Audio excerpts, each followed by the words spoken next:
Where the North has its honor and the South its chivalry, the Iron Islands has its strength. We call ourselves the Ironborn, and we are warriors feared throughout the Seven Kingdoms. Or so we used to be. Unlike their mainland cousins, the first men of the Iron Islands never bowed to the old gods. Theirs was the drowned god, who made the Ironborn to reave and sack and write their names in salt, steel, and song, that his enemy, the Storm God, could not wash away. We raised our kings from our own ranks, and used beaten foes as thralls to work our mines and farm our land. Or as salt wives, if a woman was pretty enough. Such was the old way, and while we followed it, we held sway wherever the waves were heard.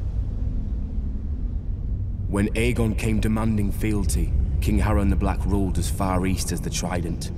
Other kings like the Starks could kneel, but Harren was Ironborn, and the Ironborn must be beaten.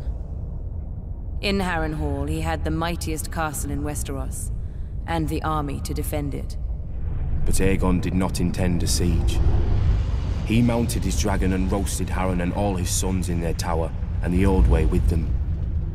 Because of Harren's defiance, Aegon pushed the Ironborn back to our islands and gave the Riverlands to the Tullys. But he did allow the Ironborn to choose who would lead them. House Greyjoy had always been one of the greatest houses of the Iron Islands. We trace our descent from the Age of Heroes and the legendary Grey King, who took a mermaid to wife and made war upon the Storm God for 1,000 years.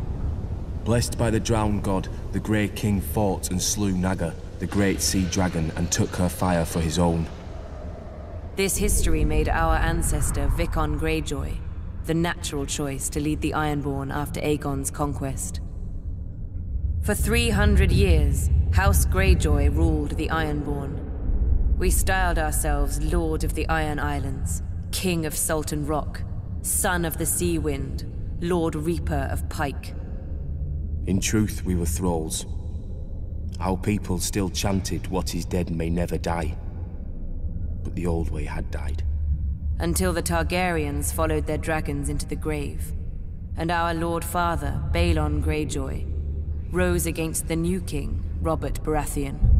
He seized our ancient crown and sent our Iron Fleet against the Lannisters at Lannisport, burning all their ships before any could weigh anchor. Though Robert and Eddard Stark would later defeat him, they understood us no better than Aegon. The Greyjoy sigil is the Kraken. What it grasped once, it will never surrender. What is dead may never die, but rises again, harder and stronger.